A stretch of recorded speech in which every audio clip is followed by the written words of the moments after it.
Hi everybody. Hi everyone. Welcome to our video series in honor of St. Matthew, Ecology, not Theology, the Green Man's Gospel. Today we are going to explore another one of the parables that's present in the Gospel of St. Matthew, one of the 7 main parables in that Gospel. And we've been looking at the seeds, we've been looking at the soil, we've been looking at the birds, we've been looking at what does it mean to live within a diverse, complex ecosystem in which the human story is not the only story. And we've been separating ourselves from agriculture with each succession, each parable, further and further away from agriculture, further away from a human-imposed order upon the natural world.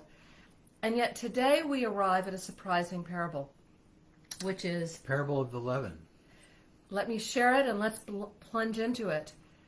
The kingdom of heaven is like, and I just want to go, the kingdom of heaven is like, Jesus is creating a metaphor, and we don't want to take a metaphor and make another metaphor from it and distance ourselves even further from the reality that Jesus is giving us. What we want to do is stay with that reality. That's ecology, not theology. Theology wants to abstract itself from these metaphors and go it wants you to, Christianity basically, the institutional religion in general, always wants to make you forget the thing itself. It's always trying to abstract further and further from the original teaching so that it can impose its own meaning. I have a very simple rule with spiritual books. If they don't include concrete nouns like tree, rock, soil, bee, I don't read them. I'm not interested in them. If they have a lot of words that don't seem attached to actual things, I'm not much interested in them. And in fact, I tend to read science books for my spirituality more often than I do a lot of the New Age hoo-ha that's out there. So let's go to this parable, which I'm going to share. The kingdom of heaven is like leaven, which a woman hid in 3 measures of meal until the whole was leavened. Let's say it again. The kingdom of heaven is like leaven, which a woman hid in 3 measures of meal until the whole was leavened. Now, again, this is often abstracted by the church to be about your faith and your spirit and all of that. We want to talk. The spirit rise. Yeah. We want to talk today, though, about bread. Let's talk about bread, because we've been talking about bread. Jesus talks about bread a lot. And there's an enormous difference about talking about bread in Jesus' day and talking about bread in our day. One thing, there were no little yeast packets, right? Right? The yeast oftentimes came from the hands of the people who were kneading the dough. It was quite mysterious how it happened, right? They didn't have microscopes. They didn't understand that yeasts were organisms that fermented the wheat and helped it to rise. Nevertheless, they completely understood how the process worked. Yeah, and how to do it. They knew that if you had a little bit of fermentation and a little sourdough, what Jesus is describing is a woman taking a little bit of sourdough and working it into that wheat, and then the whole rises. So you have a little bit of fermentation. He's showing us how to make sourdough bread. Right. And he's saying this is the kingdom of heaven. And let's take a moment and not abstract this image. And imagine coming home and smelling bread rising in the kitchen. Smell that yeasty, warm, fecund smell. Imagine smelling bread baking in an oven. Imagine fresh baked bread coming out of the oven. We're not talking about anything more fancy than that. And Jesus says, and imagine a woman who's at home, your mother, your grandmother, your wife. A woman is there, and she says, here's the bread. That's the kingdom of heaven. Give us this day our daily bread. Jesus even reminds us yet again in the Our Father that this is what we're praying for. Right. This is that enoughness. And when before bread rises, it doesn't look like it's enough, right? It looks like, if you knead bread and you put it in, on stone, right, or bowl, in you a would put it in a bowl bowl. or a pan, right? Before it rises, it doesn't look like it's going to be enough, and then mysteriously it does rise, and it fills the container and even overflows the top, right? And so there's this sense of plenty from very little, right? And yet all of our problems as human beings have come from our misunderstanding about this bread. And this bread, Jesus doesn't want to take the bread away from us. No. He wants to get us back to the bread. Yeah. Excuse me. But it's an old school bread. This is an old school, rough, unprocessed sourdough loaf of bread. And it's really good for you. And it's going to keep you healthy. It can be enough to keep you really, really healthy. The bread we eat today, the store-bought white bread, is one of the... Or even the supposedly organic wheat still is we're going to get to that. Contaminated with all kinds of things. We live in a gluten-free world. Why? What's happened to our bread? Why has our bread become such a problem? Nowadays, we live in a world where bread is ubiquitous. Bread is cheap. You can go, if you're poor, bread and milk are the two things you can afford to buy. They have been subsidized, so we don't, quote, people don't go hungry. Well, people don't go hungry, but that doesn't mean they go nourished. Right. And there's an enormous difference between being hungry and being nourished. And the food that we now create for people, the bread, is not nourishing. We have genetically modified our wheat. We've created monocrops of wheat, and then we have inundated those fields with pesticides. Yeah, and specifically with glyphosate, which is used in the ripening process of wheat and gets into the water, it gets into the fields itself, and poisons them for generations, right? And that glyphosate completely destroys the gut biome in the human being, so that just like it's destroying the gut biome of the soil, it's killing all the weeds, it's killing all the bad stuff, it's completely eradicating that ecological diversity Jesus was talking about. It does the exact same thing in our bodies. Glyphosate eradicates the gut biome. And as mysterious as leaven was in Jesus' day, the gut biome is just as mysterious in our day. We're beginning to realize that a healthy gut biome is the consists of trillions of organisms that live within us and basically eat us and nourish us and maintain our health. And that gut biome is, if it's out of whack, our mental health is out of whack. There's a lot of showing that mental disorders, depression, schizophrenia come from a ravaged gut biome. There's plenty of evidence these days that a ravaged gut biome contributes to autoimmune disorders, cancer, all kinds of problems. And so what we have done to the earth, we have done to our own bodies at terrible, terrible expense. Because what we've done is we've asked for more than our daily bread. Should we talk about another parable from another rabbi? Well, let's finish this for a minute with the glyphosate, because I think we're going to get there. We're going to come, I think let's arrive there. Would that be all right? Yep. You know, one of the things that was really distressing is I read an article recently that talked about these organic farmers in Maine, really good folks wanting to go up and do permaculture, biodynamic farming up in old farms and really kind of resuscitate practices that were more horticultural than agriculture, that allowed for biodiversity, that encouraged the birds to come, that created more healthy versions of seeds and produce. And they discovered, to their horror, that the food they were growing was completely contaminated with poisons and toxins because those farms had used pesticides and Milorganite in the past, and that had so polluted the soil and the groundwater that there was no way anymore to grow healthy food there. Yeah, they themselves became sick from farming it. And they were coming down with cancer, and it's a horrible, horrific story that what's happened to this symbol of simple goodness, a loaf of bread. We have a Way of the Rosary here, Mary Parr, who has resuscitated old bread making techniques and teaches people how to make organic sourdough bread that heals rather than hurts our bodies.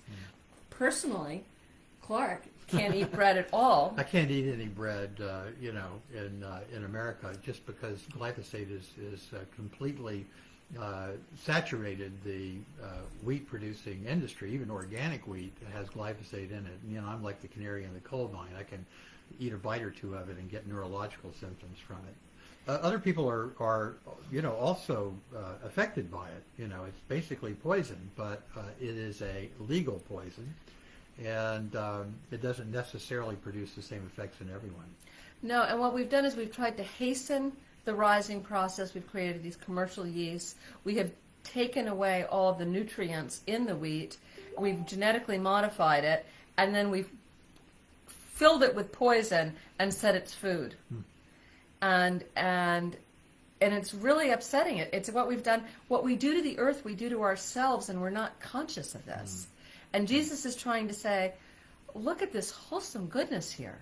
And this came out of the diverse fields he was describing in the earlier parables. The parables aren't separate from each other. He is slowly offering a portrait of an ecosystem that feeds us, that feeds the birds, feeds the soil, and feeds us with healthy food. There's something very intimate and very personal about this parable, right? It's describing a very homey scene, right? The kingdom of heaven is like leaven which a woman hid in 3 measures of meal. This is not a big, huge, public, sprawling sort of operation. This is not the Wonder Bread factory. Yeah, this is not factory farming, right? This is a very intimate gesture of a people who are living in close collaboration with the land. And let's go back for a second and talk about that difference between agriculture and horticulture. These are people who are not engaged in a large-scale farming and agriculture as we understand it today. This is humans growing their food in scale with the land, right? This is human beings existing in greater harmony with the land, so that they're not disturbing the land on all sides of them, right? But are participating with it and collaborating with it. The author Peter Michael Bauer, who's written a lot about what he calls rewilding, talks about the difference at great length between horticulture and agriculture. Horticulture is a small scale. It's when human beings collaborate with the natural world to encourage other species rather than, one species over another.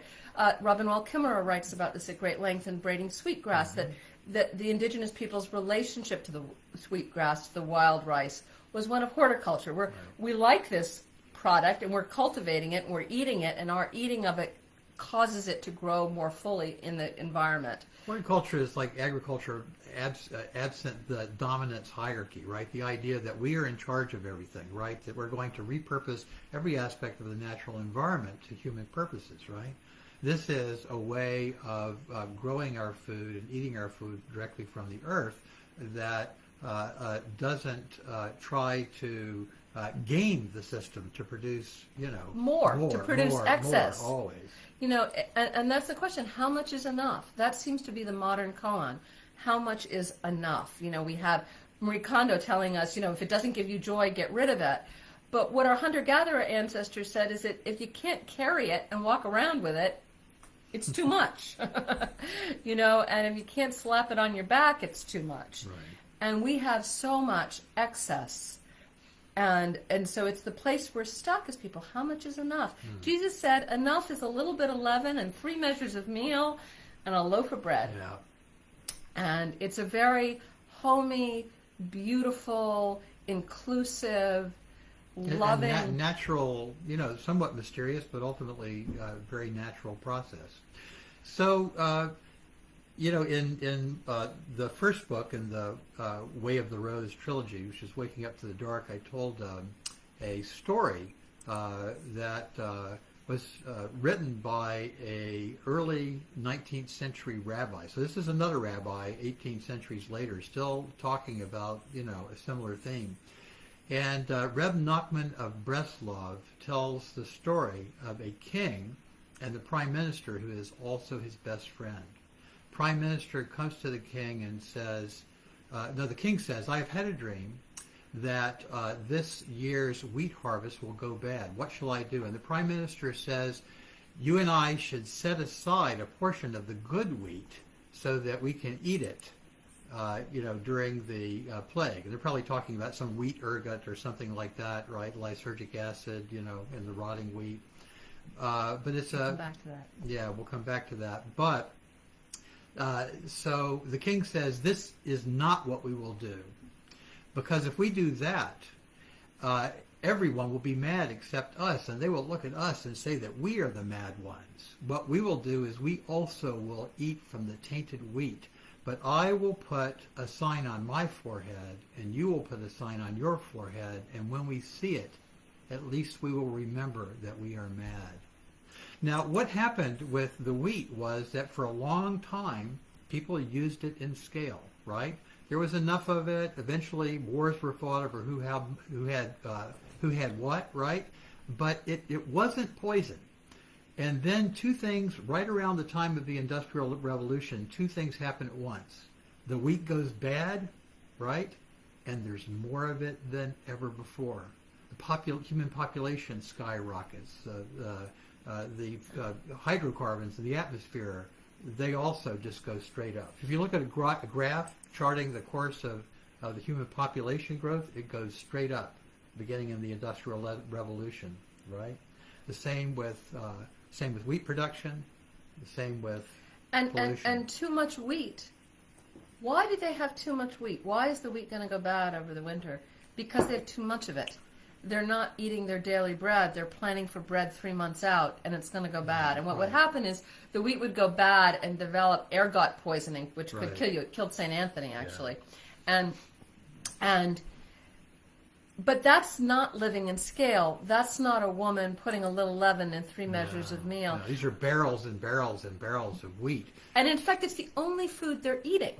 And so, in fact, instead of eating with the seasons, eating with the migrational patterns of the earth, they are trying to game the system. And that's what it's about. And what happens when we try to game the system is we basically go crazy. We make ourselves crazy. Yeah, we make ourselves mad. We develop what, one author calls, cultural psychosis, right? The whole culture is mad. And you see this even with people today sort of panic-stricken about, say, the catastrophes of climate change that are coming, like how can we create bunkers filled with food and prepare? And what Our Lady says is very different. She offers the same advice that Jesus offers, which is daily bread. Yeah. Think small. Think small. And trust the earth to feed you and show you what to eat.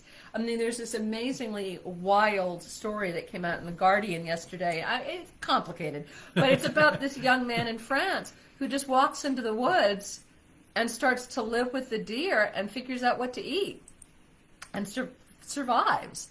It's a complicated story, and I'm not advising that we do that. I think that the thing here is that Jesus is showing us a homey situation. He's showing us a woman in her kitchen making bread and saying, this is the kingdom of heaven. This is enough.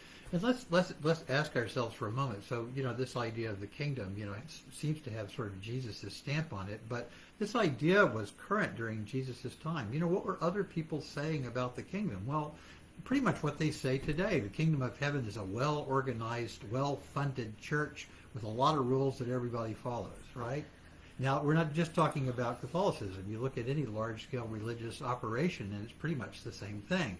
There's a hierarchy, right? There's a set of rules that you're supposed to follow. There's a certain way you're supposed to vote, right? And there are people who are doing it right and people who are doing it wrong. Yeah. And Jesus deconstructs all that. He said the kingdom of heaven is just come on. He uses the most immediate, homeliest, most naturalistic images he can find. And imagine the women sitting around listening to him. Imagine the old women who've made so many loaves of bread, hearing him say, you in your kitchen are the kingdom. Yeah, this is the kingdom. The hearth is the kingdom.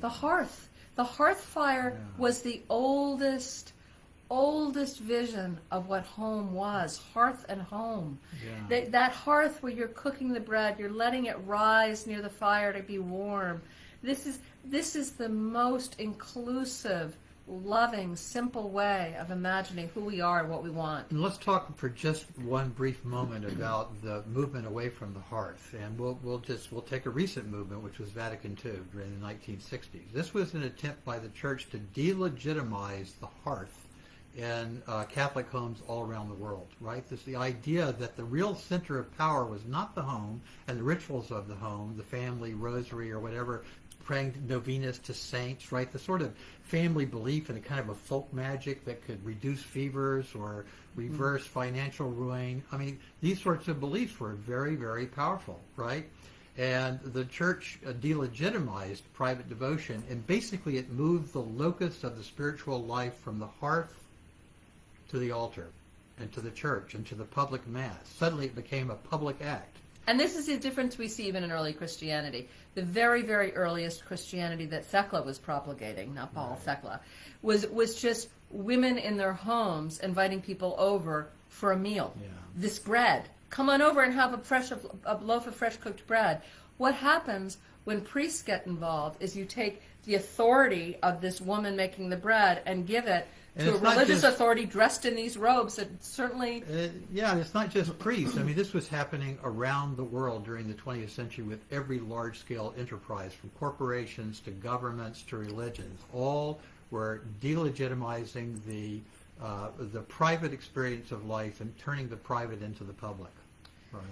And that simple, homey hearth, friends gathered for a loaf of bread, there's enough. Our Lady teaches us to recenter our lives, right? In our own lives, with our own heart's desires. And so does Jesus. Yeah. Recenter your lives in hearth and home. Yeah. And simplicity and enoughness.